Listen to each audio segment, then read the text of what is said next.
Welcome to the Private Practice with Soul podcast. My name is Dr. Brooklyn Storme, and I help private practice owners align their business back with their soul's calling, with their big vision and with their soul's purpose. Unlike other private practice coaches, I've traveled the world in search of spiritual resources, spiritual tools, education and information so that you can have the transformation that your soul desires and needs so that you can up-level your business. How much fun is this? I love it so much. Guys, if you're not already a member of the Private Practice Monthly Mentorship Group, please check out the show notes. I would love for you to be there. In the meantime, thank you so much for pushing play today. Let's begin. Good morning, everybody. Happy Saturday, and thank you for joining me for another episode of the Private Practice with Soul podcast. I'm so pleased that you're here because I wanted to share with you something that's a little bit different today because I think I mentioned last time, lately I've been feeling called again to revisit some of those spiritual tools and practices that I was using a little while ago. And so some stuff has come up that I wanted to share with you because I think it's super interesting and I would love to share it with you so that perhaps you can have a think about it and have a reflection on your own life and see where the lessons might be for your growth, because this is the inner work that I'm often talking to you about. And even I want you to know that even for someone like me who's really into this stuff and does it all the time, there's often always things that pop up for me as well. I don't think we're ever at the end of our journey. It just continues and we evolve all of the time, even when we're not expecting it, as you're going to hear about today. So this is the thing. I got 2 new coaches in the last week, and these are coaches that I've been looking up to for a little while now, and I've been wanting to work with them, and the opportunity came up and I jumped at it, and luckily I was accepted, and it was all really good. And anyway, as part of that, one of the things that I've had to do is, I guess, take a few steps back, and that's required me to look at some things that I haven't looked at for a little while. So let me share kind of what came up for you. I guess one of the things that I was asked to look at was, a point in my life where things really started to feel like they were, not feeling great. They were out of whack with my purpose. They weren't feeling aligned with me anymore. And so, of course, the thing that jumped out at me was, as you know, some shifts in my profession. I have been a psychologist for 21 years now. Anyway, a few years ago, I found out, I'm not going to tell a story again because it's in other podcasts, but a couple of years ago, I found out that there was some stuff that was happening.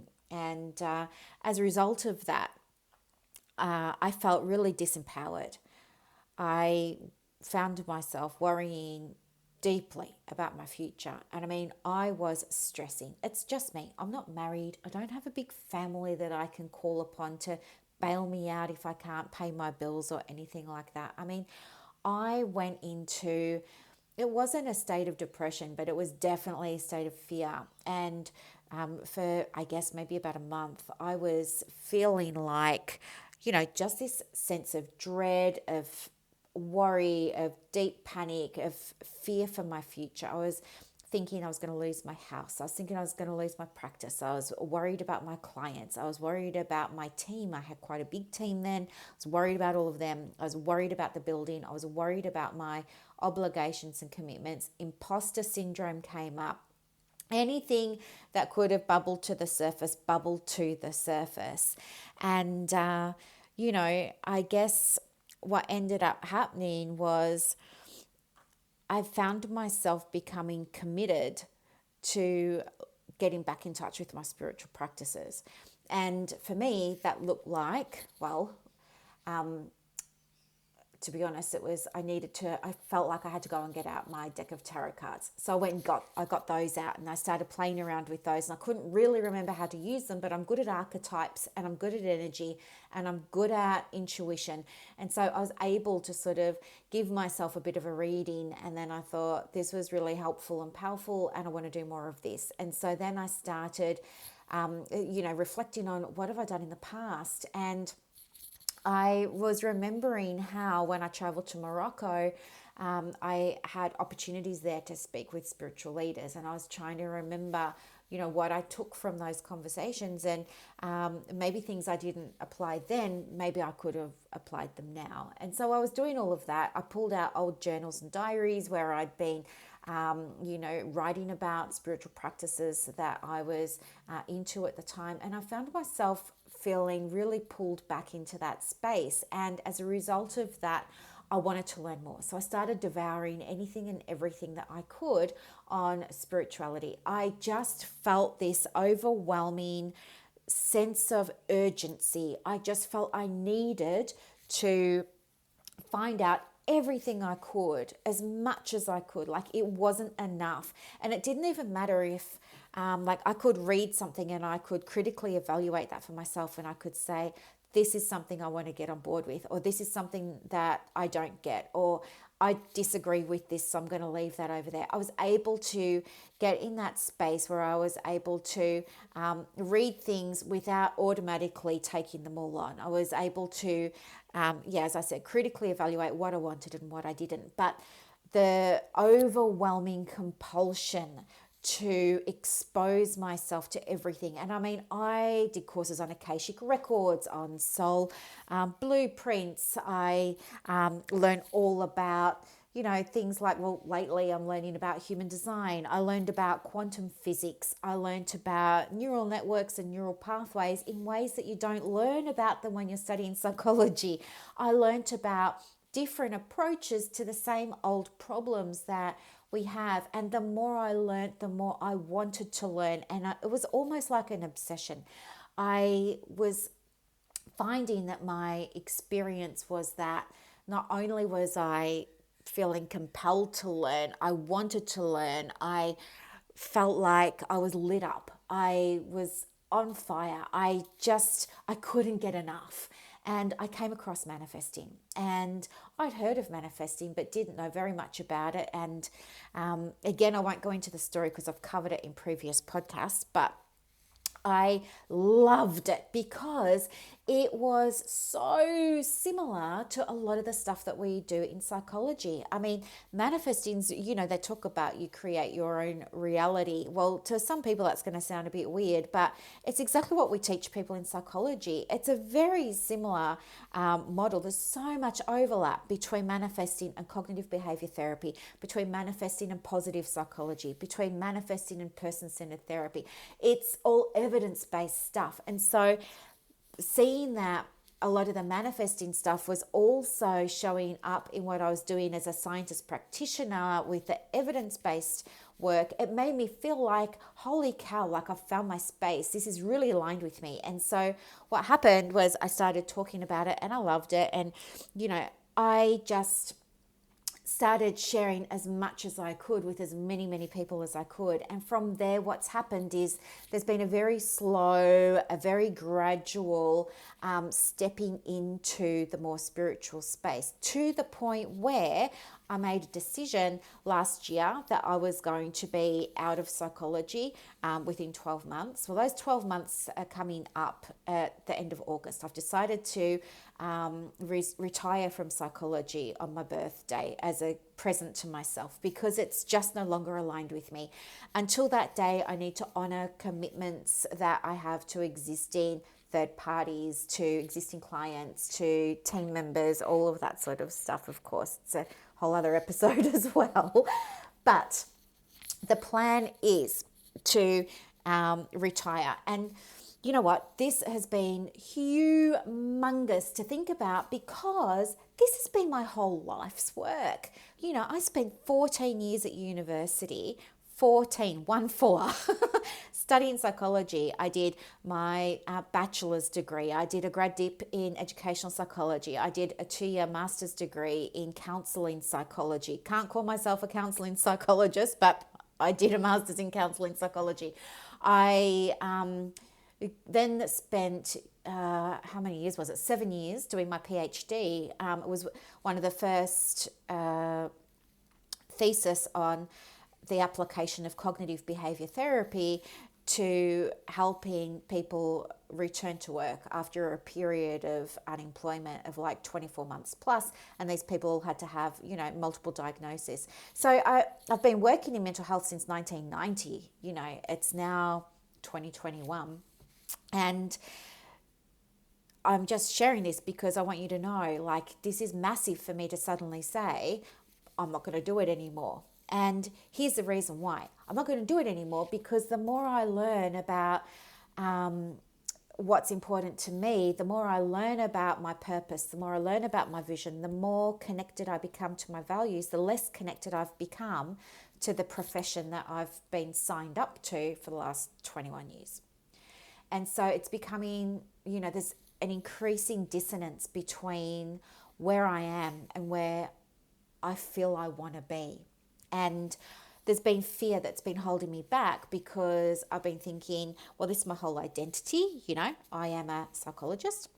It's my whole identity. If I stop doing that, what am I? And then there was fear around, you know, if I stop doing that, what's going to happen to my practice, my clients, my income, my home, all of that sort of stuff. And then COVID happened, and, you know, some people freaked out and panicked with COVID, but I was nervous. But what ended up happening was COVID worked out really well for me because it forced me to put my whole entire business online.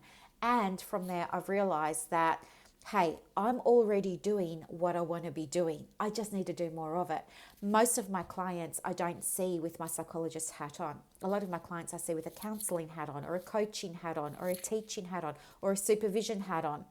So the psychologist work that I'm already doing is minimal. And so with that realization, I thought, hey, I'm already doing it. It's not going to take much more to get me over into that soul aligned place where I really, really want to be. And so anyway, that's my path and that's my journey and that's where I'm going. But one of the things that came up for me with my coaching this week was had to reflect on events that had happened in my life, events that stood out to me. And so I was thinking about all of those and I was journaling them down. I was writing them all down. And, you know, when I looked at what I'd written, I kind of felt sad for my life. I kind of felt sad for myself. I felt like I was observing my thinking. I looked at it and I didn't feel connected with what I'd put down on paper because I don't see myself as having gone through all these, you know, sad life events. I certainly don't live my life as if I've come from that place. I certainly don't live my life as if those events have defined me. So I was curious from an observer perspective about why I even wrote those things down as like highlights of my life. They're not even highlights, they're lowlights really. I mean, I had things on there like, you know, overhearing when I was 9 years old, my parents talking about how I would amount to nothing and how, you know, we were pretty broke at the time and how they should just like invest their savings in the education of some of my brothers and sisters, and that I was pretty much a write-off because I wasn't, you know, smart enough. And that, you know, the plan was for me to be married off as a teenager and be dropping babies. And I thought, well, if my parents think that that's what I'm destined for, okay, that's what I'll be destined for. But it was like kind of hard to hear as well because I realized that, you know, they didn't really believe in me. I was 9 years old. And then it was like these other events like, you know, parents divorcing. It was other things again, like not fitting in at school because I couldn't do a lot of the things that were happening at school. Like I couldn't do my deb ball, we couldn't afford it. I couldn't go on the school camps, we couldn't afford it. And so what was happening was I was becoming distant from my peers because I wasn't having these I don't know what you call them, bonding experiences, I guess. And so the gap between my peers and I just sort of broadened. And I can remember being in school and feeling incredibly lonely, even though I was in a classroom full of 38 people that were all getting along very well. So, and then there's all these events, divorces, marriages where parents didn't come to the wedding. A couple of years ago, I was getting married and I got jilted. All this sort of stuff I've written down as the things that came to mind as events that stood out for me. And I'm fine with them all. But it was like looking at this piece of paper made me go, oh my God, you've had such a sad life. But it hasn't been sad. I don't know why I wrote all that stuff down. Anyway, then what I needed to do was, for myself, I just wanted to process that. And I thought, what am I going to do by way of processing all of this? And so I kind of sat on it for a little while. And then I looked at it and I thought to myself, what did I need to hear at, these times of these significant events, if you like? What did I really need to hear? And, I looked at my page and the first thing that I'd written down was being 9 years old and hearing that, my parents didn't really believe that I was going to amount to anything. And I thought, what did I really need to hear then? And I thought, well, I really needed to hear that I was loved and that I was cherished and that I was worthy. So I thought, yeah, all right. And then I looked at the next event and I thought, what did I really need to hear then? And what came up for me was I needed to hear that I was loved, cherished and worthy. And then I looked at the third thing and I thought, I really needed to hear that I was loved, cherished and worthy. And then OMG, I've got, maybe 10 things, 10 of these significant events, and all of them, all I needed to hear was that I was loved, cherished and worthy. And I burst into tears because, again, I just thought, oh my God, how sad is this? I can't believe all of this stuff was coming up. And then the very last thing I had on my list of events was hearing about all these changes that were happening in my profession a few years ago, and what I felt was a very dark time. If any of you have heard of the dark night of the soul, that's kind of where I was. And anyway, as a result of that, what ended up happening was I found my purpose, as you know. And, that purpose was learning more about alignment and spirituality and connecting with that. And then when I've been able to do that, help other people like you guys do it. And anyway, so then I was thinking, okay, so I found my purpose. What did I really need to hear about finding my purpose? And then I just wrote down on my piece of paper, I really needed to hear that, what have I written? I've got it right here. I needed to hear that this was happening so that I could find my worth, but that my worth was there all along. I had it within. I'd been carrying it within me the whole time. The worth, the love, the feeling cherished, they were all things that I had held in my heart, mind, spirit, and soul the whole time. I didn't need to hear them from all these other people, from all these other events. I didn't need to go off traveling around the world, seeking spiritual masters, having spiritual lessons, having spiritual education, looking all out there for the answers. I had worth inside me all along. I had self-love inside me all along. I just didn't see it. And with that, then it was like a hugely cathartic moment. Everything suddenly made sense. It was like tears of sort of mixed joy and happiness, and just this huge cathartic experience. And all of a sudden, like, I was able to sort of look back on my life and I understood what people mean when they talk about their life path and when they talk about their life journey. And I feel like now, it's only taken 46 years to do it. I've actually now been able to see, what my path was and what the lesson was for me. And the reason that I'm sharing this with you today is because, now that I've understood, and this only happened last night, guys, so I'm probably still processing it, but the reason that I wanted to share it with you is because when I had this sort of awakening, like this, I'm having so many awakenings like so many of you guys, but when I had this realization it was like something just dropped within me. It's like I just went, oh, I get it, I get it, I get it. And now I can close that chapter and I can get ready and prepare for the next chapter. And I know that that next chapter is going to be me actually, what I call, and I don't mean this in a egotistical way or anything like that, but I really just want to be the light now. I really just want to, I feel like I have been dimming my light for so long because I didn't get it. I knew it in my head, but the lesson hadn't landed in my heart. Now it has, and I fully get it and I appreciate it. And I want to help other people experience a transformation and experience a lesson too. And so part of me being able to do that is being able to be raw and real and honest with the journey that I've gone on, because you're on your own journey and I don't know what that's going to look like for you. It's going to be very different to mine, but you're not alone in taking that journey. And I want to be able to celebrate for you and celebrate with you when you have your catharsis, when you have your realization, when you have your moment of awakening and something just drops for you and you say, aha. And you know what? I want you to know that I have been doing this inner work now, diligently for 2.5, 3 years. And you think, oh, you put pressure on yourself. You think, I must be okay now. I must know everything now. I must have had my aha moment. But the thing is, like, I'm going to be studying this for another 3 and another 3 and another 3 and another 3 and another 3 years. And who knows what else is going to come up, because here's the thing, you're always evolving.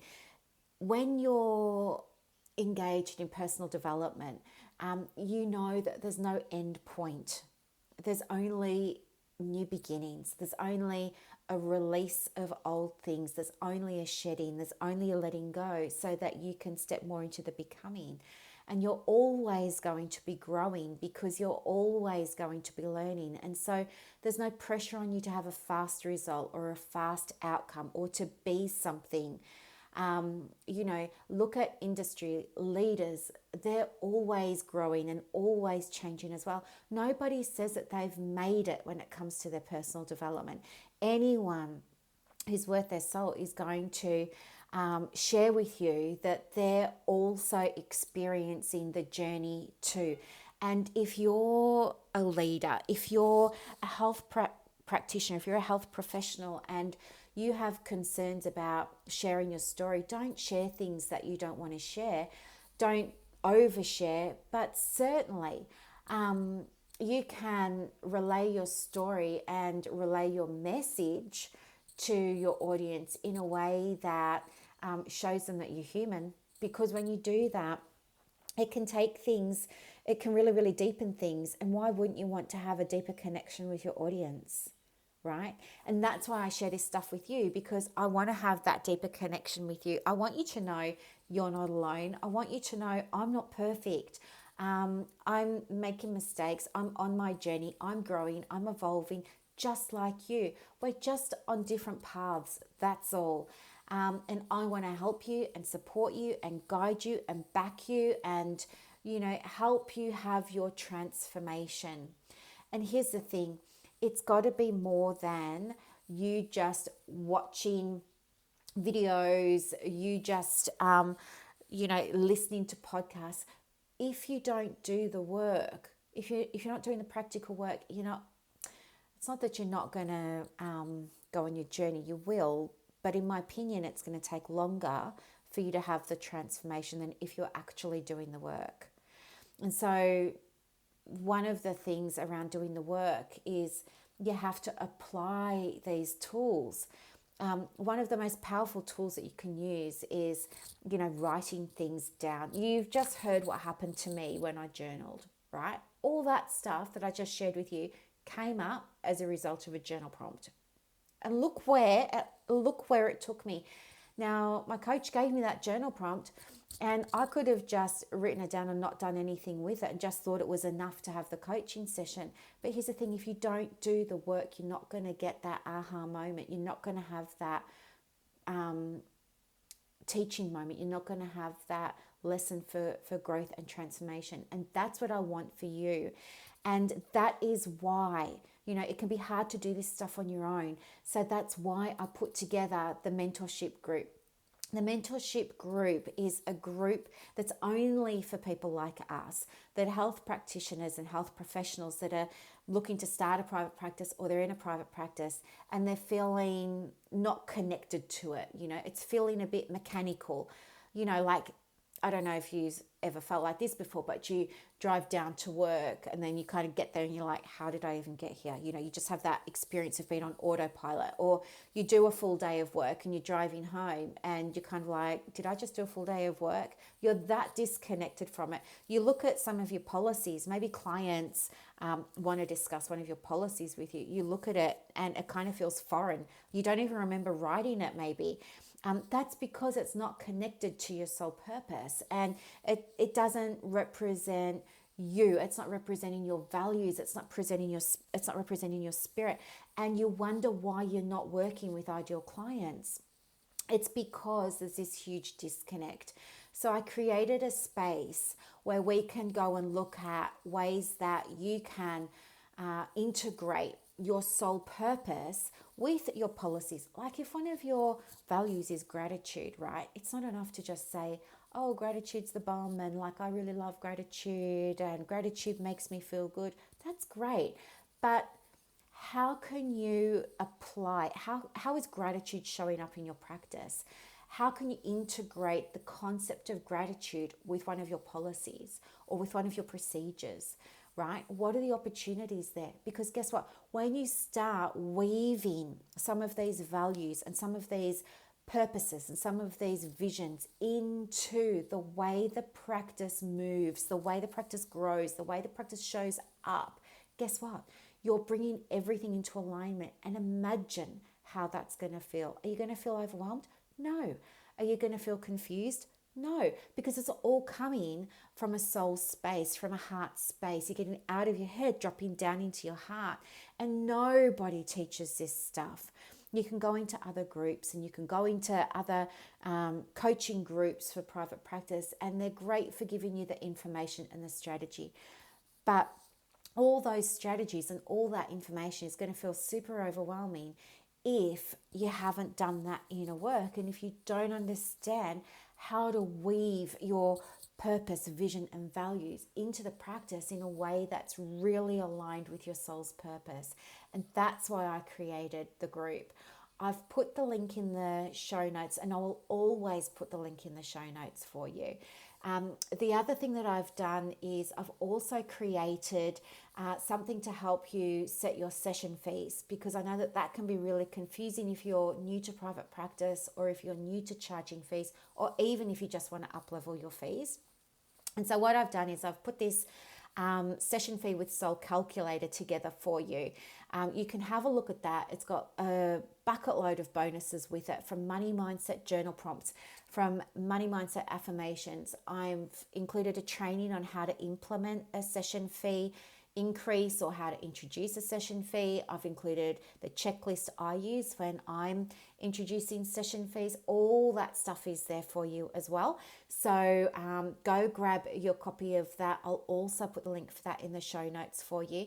If there's something else that would be really helpful for you in terms of your private practice, if there's something you're not coping with, feeling confused by, feeling a bit overwhelmed by, let me know, because I'm more than happy to do a podcast episode on it for you, or create something that you can, take away and implement so that you can feel more connected to the practice. Because when you're feeling more connected, the energy is going to shift.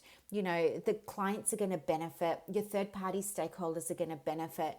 The practice is going to benefit. You are going to benefit. And all these energies are going to become available to you that you're not tapping into now, like the energy of abundance. I want that for you so much, and there's no reason why you can't have it. So come and join us in the group. Come and grab your copy of the session fees with Soul Calculator. It's free to everybody that's in the group as well. If not, it's $7. It's going up to $77 after COVID restrictions have all finished. So grab your copy, guys. I can't wait to see you in the next episode. Have a beautiful weekend. Thanks so much for listening. Bye.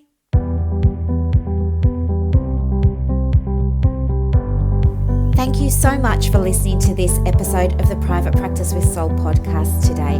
If you're looking for clarity, if you need help with branding, your processes, and bringing everything into alignment with your soul's purpose for your private practice, head to the show notes and click the link for more information about the Private Practice Monthly Mentorship Group.